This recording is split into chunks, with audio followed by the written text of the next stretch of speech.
자, 이 시간에는 여러분 자료 42페이지, 이제 25년 경인 정시 적성이죠? 15번 문제. 나는 평소에 학생들에게 좋아하는 일이 무엇인지 묻는다. 여러분들 이거 되게 중요한 얘기입니다. 좋아하는 일. 그렇죠?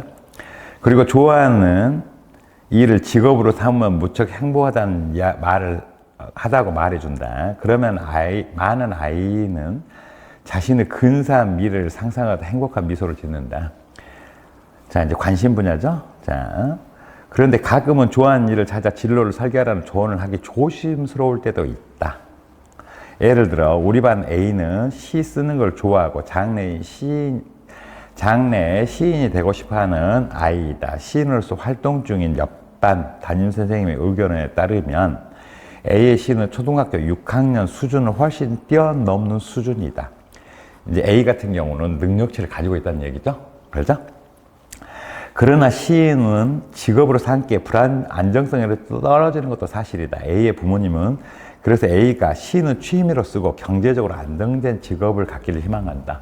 이것도 맞는 이야기입니다. 반면 B는 축구를 무척 좋아해서 장래 축구 선수가 되고 싶어 하는 아이이다.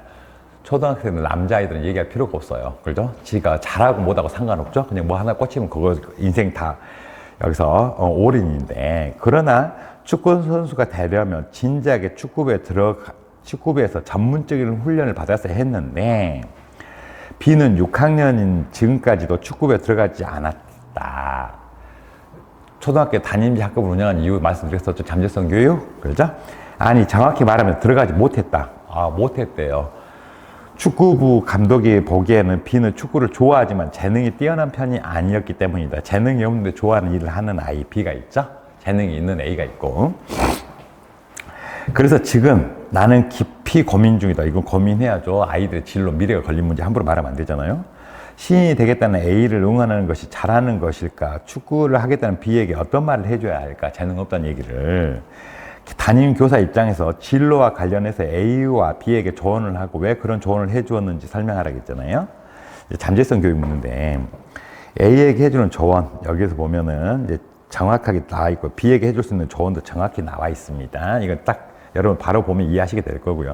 유의사항도 여기서 여러분들 아이들이 좋아한다고 모든 걸 다 지지해주지 않습니다. 그렇죠? 현실적인 이야기를 해야죠. 그래서, 그리고 여기서 이제 유의사항까지 정리 잘 되어 있고요. 자, 보면은 이제 여기서 답변입니다. 저는 초등학교에서 담임교사로서 학생의 꿈과 잠재성을 존중하되 현실을 함께 고민해주는 균형 잡힌 진로 지도가 중요하다고 생각합니다. 초등학교 담임제의 핵심은 진로를 조개 단정 짓는 것이 아니라, 그죠? 학생이 다양한 가능성을 탐색하도록 돕는 어떤 잠재성 교육이기 때문입니다. 이 말 되게 중요하죠? 그죠? 먼저 A에게는 시 쓰기에 대한 뛰어난 재능과 열정을 충분히 인정하고 격려하겠습니다. 시는 개인적인 감정과 생각을 세상과 나누는 가치 있는 활동이며 이를 꾸준히 지속하는 것 자체가 큰 의미가 있다고 말해주고 싶습니다. 동시에 직업 선택에서 경제적 안정 또한 무시할 수 없는 요소이므로 안정적인 직업을 갖고도 시를 쓰기를 계속할 수 있다는 어떤 다양한 삶의 방식이 있다는 점을 안내하겠습니다. 다양한 삶의 방식. 또한 부모님의 걱정을 이해하며 가족과 진로에 대해 깊이 대화해 볼 것을 조언하겠다. 이해하셨죠? 그 다음에 3번. 다음으로 B 학생에게는 축구를 좋아하는 마음을 먼저 존중해 주겠다. 항상 존중이 우선입니다. 지적질보다.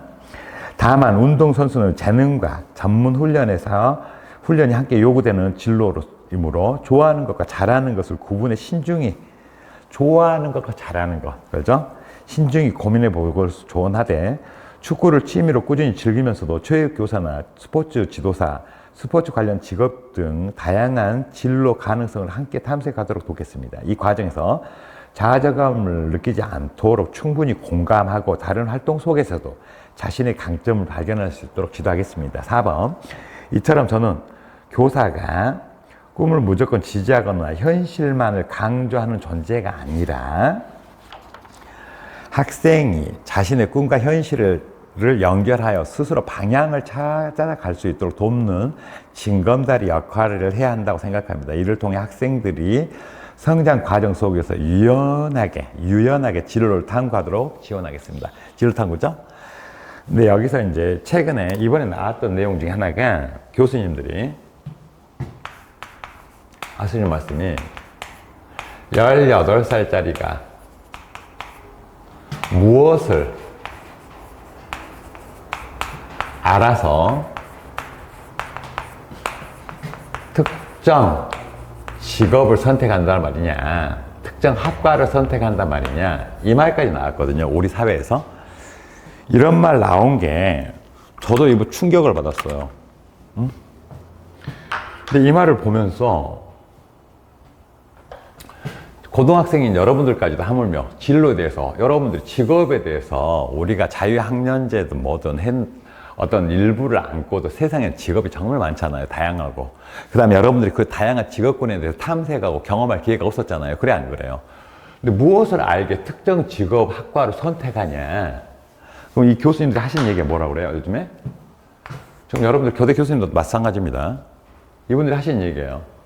학생들은 대학에 가서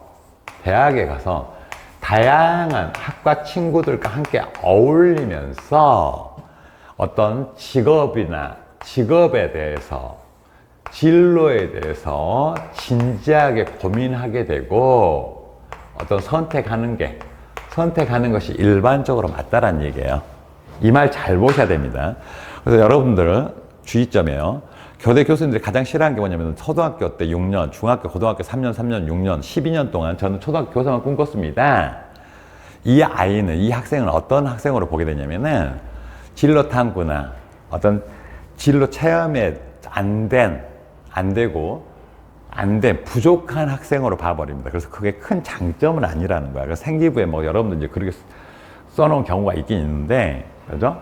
그게 꼭 좋은 것만은 아니라는 거 방금 선생님 얘기 이해해야 됩니다. 그래서 여기서 진로 문제는 그러면 초등학생들이잖아요. 그래서 방금 이 답변 형태로 진로를 탐구할 수 있는 어떤 유연함 이런 걸 줘야지 여러분들이, 그죠? 너무 이거를 가지고 또 부모님들이 걱정하시는 상황들이 있잖아요. 너무 아이들의 꿈만을 응원하고 지지하는 건 꼭 바람직하지 않습니다. 이 문제는 계속해서 나오고 있던 주제거든요. 그죠? 방금 이 형태로 답하시면 되고요. 그 대신에 거기 장점과 단점, 거기 출제 의도하고 유의사항 반드시 읽으세요. 거기 중요한 게 나와 있습니다.